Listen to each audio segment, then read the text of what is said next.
Morning, guys. It's 7 a.m. on a Sunday, and I got some stuff to talk about. We got some parts for the BRZ and parts for another car that I've posted before, but not really mentioned on here. So I'm gonna go into a little bit of detail on that today and show you what's going on with the BRZ right now.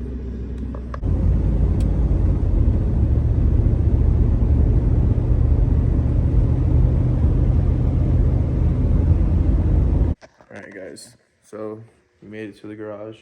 It's gonna be a little hard to understand what's going on here, but let me show you real quick. This is the current state of my car. It's got no engine. So we had a recent flood that went through here, and I was trying to move my car out of harm's way so it wouldn't get, electric. So we had a flood through here, and I was trying to move my car so it wouldn't get, flooded out and totaled. So I decided to drive it out of harm's way, and she didn't quite make it. I did these to the two rear cylinders with a hole in the back of the block as well. But it's okay, because you see this box right here? That's a new short block. Then you might see these boxes back here. We're fixing it up, but a little better this time. So there ain't not too much of an exciting story. That I pretty much basically blew up my car trying to move it out of harm's way so it wouldn't turn into an electrical issue. The floods were so raging that the water was like starting to seep into my doors, and I'm like, okay, I gotta move this. Because if I didn't, it all happened so quick I couldn't really prepare, and we weren't really prepared for how much water we had down here. So yeah, that's pretty much it. I mean, what we're gonna do is tear down the rest of the busted block, take all the little parts that we need and put it on the new one. But first we're gonna have to split apart the new one, take out the stock stuff. I'm going with stock crank. I'm gonna do upgraded main bearings, journal bearings, rods, pistons, and then like stock heads. So once I get this stuff rolling, I'm gonna do the heads and get them ready for the machine shop, because in teardown of it, I found that on those two in the rear that exploded, I have two exhaust valves that are leaking. So I'm gonna have it taken to the machine shop and see if we can fix it, or if I'm gonna have to get new heads because of that. Hopefully it's just maybe valves and valve seat job, but we'll see. All right, well guys, I got a little bit of unpacked here, and she looks pretty mint, This is OEM from Subaru, and they don't mess around when it comes to packaging stuff like this. I mean, this thing had styrofoam on all four corners with like wood bracing on the outside to not damage it, and it like on each side. And this thing looks nice, dude. It's weird how they sell short blocks. But this is I'm stoked, honestly. Never built like a Japanese engine before. Be my first time. So if you're watching this because you're trying to rebuild your BRZ or something FA related, caution. Just caution. This is just my experience and my process of doing it. I'm definitely going to be learning through this, and I'm definitely going to be making sure everything's 100%, because the car is a daily. So we're gonna try and make it as reliable as possible. A little later now, I've been on the struggle bus trying to get this case split in half, but you can see that the rear two are the ones what gave out, and the front two, well, I mean, they seem to be okay, but I believe these things are pretty hammered. This car's got 74,000 miles on it, so it ain't gonna look terrible, but it's not the best either after all the water it took in. Had some flash rust go into it, and yeah, I mean, as you can see right here, this is where the hole was made. It's like that big. So it was pretty bad. So I got so when you take these apart, there's these bolts that are case bolts, and there is 10 of them on one side, which I believe is, let me look at it here real quick. I think it's these ones right here. Nope. So this is the driver's side, I believe. And you see that there's no holes through right there. So I'll show you right now. Let me pull this out real quick.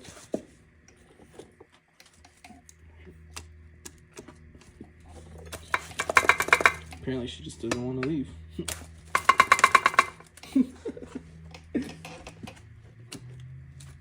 I just had to wiggle it some more and then it's out of there. So it'll be on this side to remove those 10 bolts right there. And make sure you have 12 points, because I had to go get some because the case bolts are 12 points. So, and they're torqued to like 100 foot-pounds almost. They're pretty tough to take apart. So once you take that off, it'll come apart very easily using a dead blow. I used it on the inside of like the rear on each side. Then I used it lightly on the front, and then once I was able to get something in here, I was kind of working it around, prying it off, front and rear, and it just slid right off. So I wanted to use the blown up one to learn how to do it, because I've never done it before, so I don't know. So now that I was beating on this thing before I figured out there was bolts to take out. So I'm still new. Go ahead, read me a new one, because I don't know, but I'm learning. So when I do it on the nice new pretty one, I don't mess it up like this one. So I'm gonna put this back together, kind of just throw it away. I found out though that you can reuse your case bolts for the FA20, and the head bolts you can reuse for the FA20 as well. I mean, a lot of the Subaru bolts, they say for heads and case bolts you can reuse, but that's just what I've seen. Don't take it to heart. So I'm gonna reuse mine, because you can tell they're not torqued to yield, you know. They don't have a really, like, you know, they don't have the shoulder like they usually do. Sorry, a little out of focus. But these, you know, you can tell which ones are torqued to yield, which ones aren't. So I'm gonna reuse them and go from there. Not those ones though, obviously, from there, because it's a whole new short block, so those got nice ones in it. Those are 74,000 miles old, so I think we'll be okay. All right, guys, so it's a little bit later now. I had to go get some supplies, which was brake cleaner, RTV, rags, and assembly lube. So I got those, came back. I took out each individual rod and piston. I'm at the point where I'm about to split the new case in half.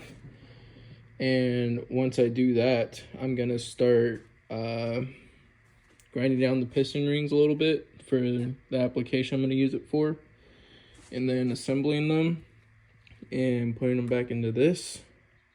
So I'll get back to you guys once I got this case in half. All right, so I got the case split in half. So next up is taking my new Manley pistons and rods, and I'm gonna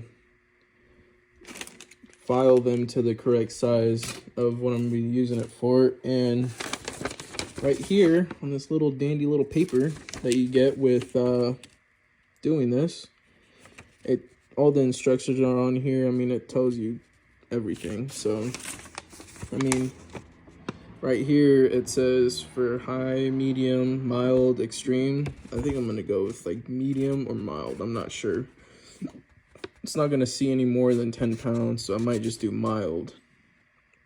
Tells you where it wants the top ring at, tells you where it wants the second ring at, and the oil ring. So all we have to do is take each individual ring. We're gonna take the piston, we're gonna lube it up, then we're gonna set it in there, and we're gonna just push it till it's flat, maybe to like right there. Make sure it's even all around, and then take it out. We're gonna take our, sorry, I got a lot of stuff going on here.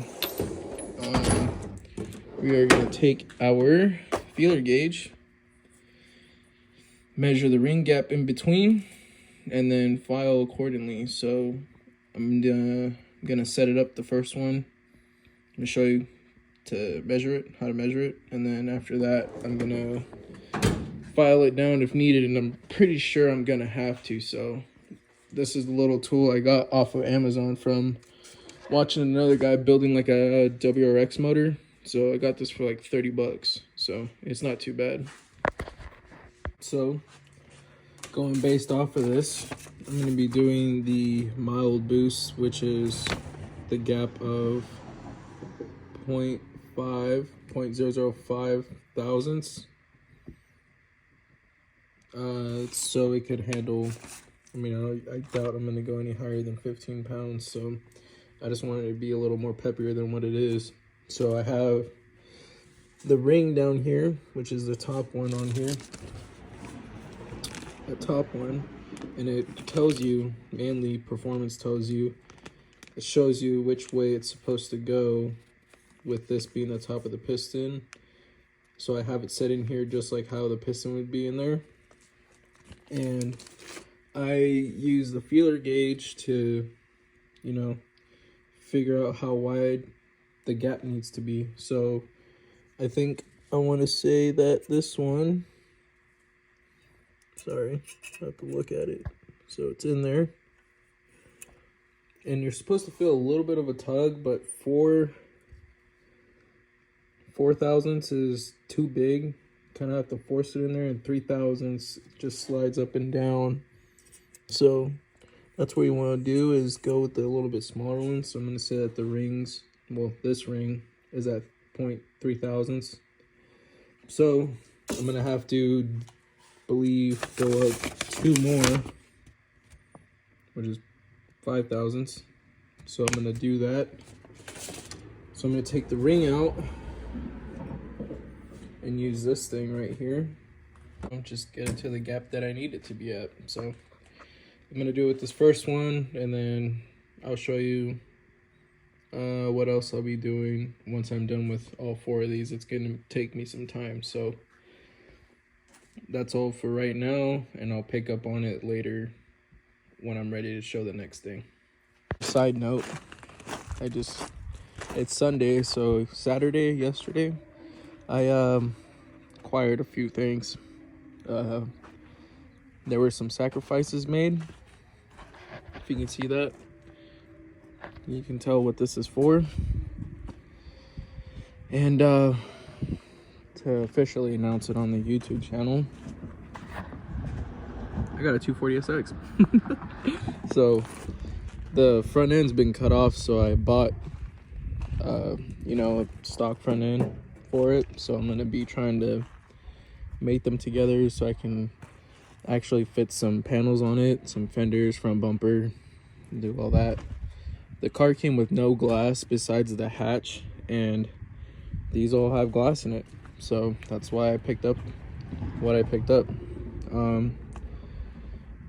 Yeah, it was an adventure. I should have recorded it, but I wasn't really thinking. It was super busy yesterday, so I mean, it quite literally just chopped chopped it off. So I'm gonna see if I could make these quarters work, because the ones on the 240 right now all got holes from having overs on it, and then see if I can transfer this glass over to that, so I'd have about 90% glass. I mean, I'm okay with doing like Lexan on the front windshield, but I would like to have the rest of the glass in the back half of the car at least. So I mean, it's gonna be a project, but it'll get there.